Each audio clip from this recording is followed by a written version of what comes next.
The thieves are getting more brazen. We've actually seen some instances where they're climbing poles, they're climbing our steel.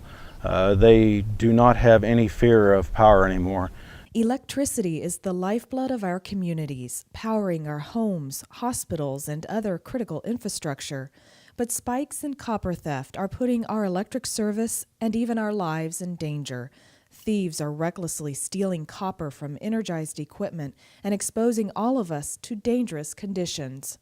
Our employees are coming into these areas where the copper theft has occurred and finding equipment that's no longer grounded. And it's very dangerous for them, it's dangerous to repair, it's dangerous for our customers.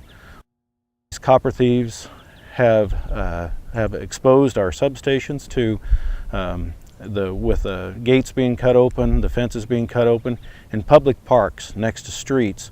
They're in areas where there's children running around. Criminals may get away with a handful of copper but cause thousands, even hundreds of thousands of dollars in damage. Theft also impacts productivity. Westar employees end up postponing assignments to clean up the mess left behind by thieves. The damage can result in power outages that are an inconvenience to you and can affect your productivity.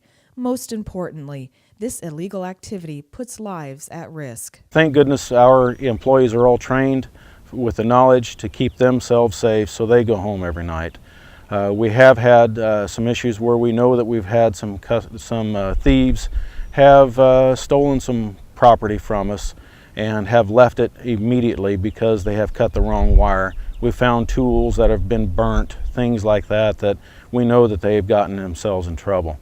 These crimes are happening in our neighborhoods. Please be alert to suspicious activity, and if something doesn't seem quite right, call 911. One of the things to recognize in that situation is where there is a business or something that is in a neighborhood, maybe a power station, to number one recognize that that is something of value to a thief.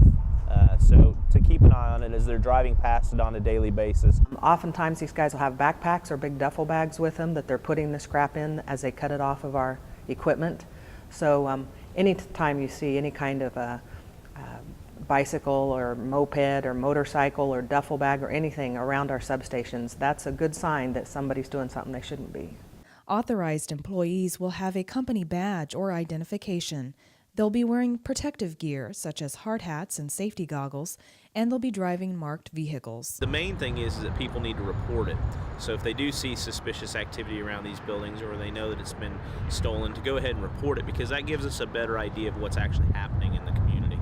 We're taking steps to protect our equipment and facilities, including using cameras, marking copper for identification by law enforcement, increasing security patrols around substations, and replacing copper with copper weld.